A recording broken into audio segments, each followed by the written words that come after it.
Sangar, filho de Anate, ergueu-se como o terceiro juiz de Israel, surpreendendo a todos ao derrotar 600 filisteus, não com uma espada afiada, mas com uma simples aguilhada de boi. Quais segredos essa história guarda? Antes de entrarmos nessa narrativa incrível sobre Sangar, quero fazer um convite para clicar no botão vermelho abaixo e se inscrever em nosso canal para acompanhar mais histórias e lições impactantes como essa. Também não se esqueça de curtir o vídeo e deixar seu comentário. Muito bom.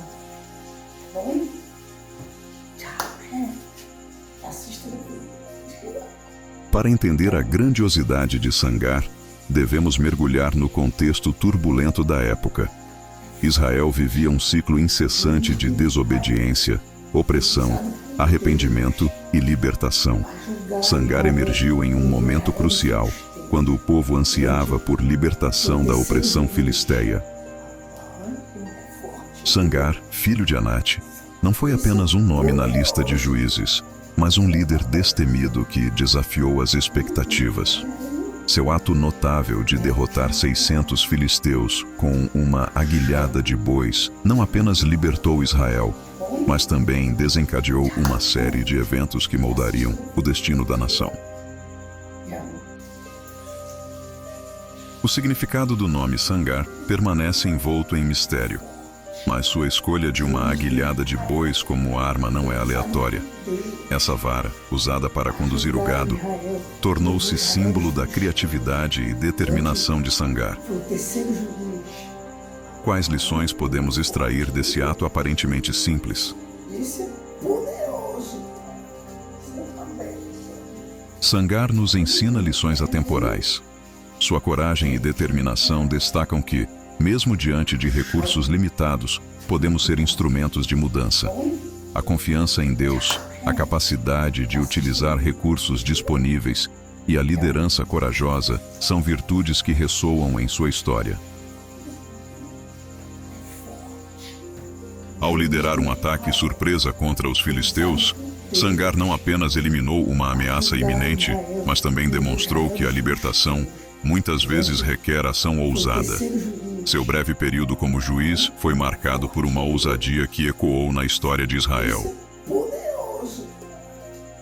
À medida que exploramos a vida de Sangar, somos convidados a refletir sobre nossa própria jornada. Assim como ele enfrentou desafios aparentemente insuperáveis, podemos encontrar inspiração para superar nossos próprios obstáculos. Que a coragem, a confiança e a ação decidida de Sangar inspirem-nos a ser agentes de mudança em nossas vidas e na sociedade ao nosso redor. Agradecemos por nos acompanhar nesta fascinante exploração das curiosidades bíblicas. Se este vídeo ressoou com você... Capítulo 3 do livro de Juízes relata que Sangar apareceu depois de Eude, conforme nós lemos no versículo 31, onde o texto bíblico diz: depois dele foi Sangar, filho de Anate, que feriu a 600 homens dos filisteus com uma aguilhada de bois. E também ele libertou a Israel. No entanto, no capítulo seguinte, em Juízes 4, o texto bíblico estabelece uma conexão direta entre a morte de Eude e a decadência dos israelitas, que culminou na opressão do rei Jabim e na libertação liderada por Débora, sem fazer menção ao período de liderança de Sangar. Além disso, logo na sequência, no Cântico de Débora, em Juízes 5, há uma breve referência à vida dos israelitas no tempo de Sangar. O texto bíblico diz que nos dias de Sangar, as estradas ficaram desertas e os viajantes andavam por caminhos tortuosos. O texto ainda diz que as aldeias em Israel ficaram abandonadas até que Débora se levantou por mãe em Israel. Trato de uma liderança fracassada por parte de Sangar, que resultou numa forte dominação estrangeira em Israel.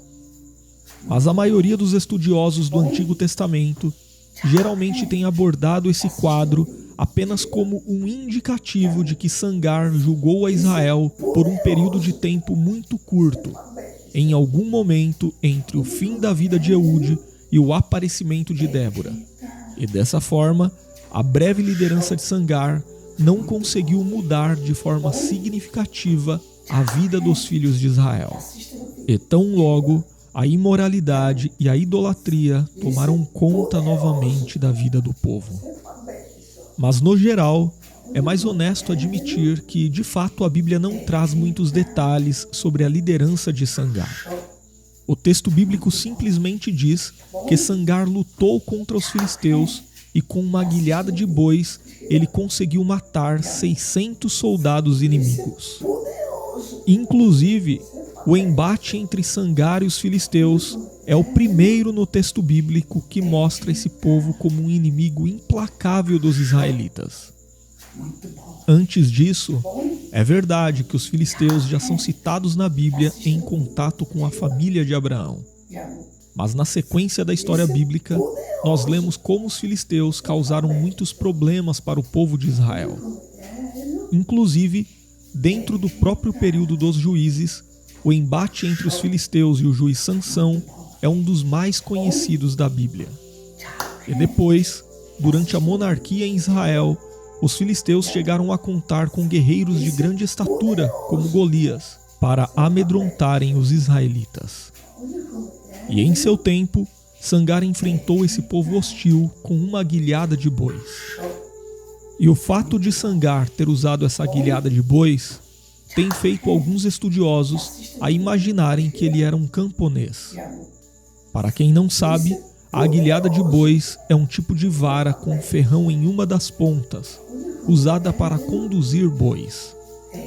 Mas outros intérpretes bíblicos enxergam nessa descrição uma evidência de que naquele tempo os israelitas estavam tão despreparados que não havia entre eles nem mesmo armas apropriadas do cenário descrito no Cântico de Débora, no capítulo 5 do livro de Juízes. Dessa forma, podemos imaginar como deve ter sido desafiadora a tarefa de Sangar como libertador de Israel.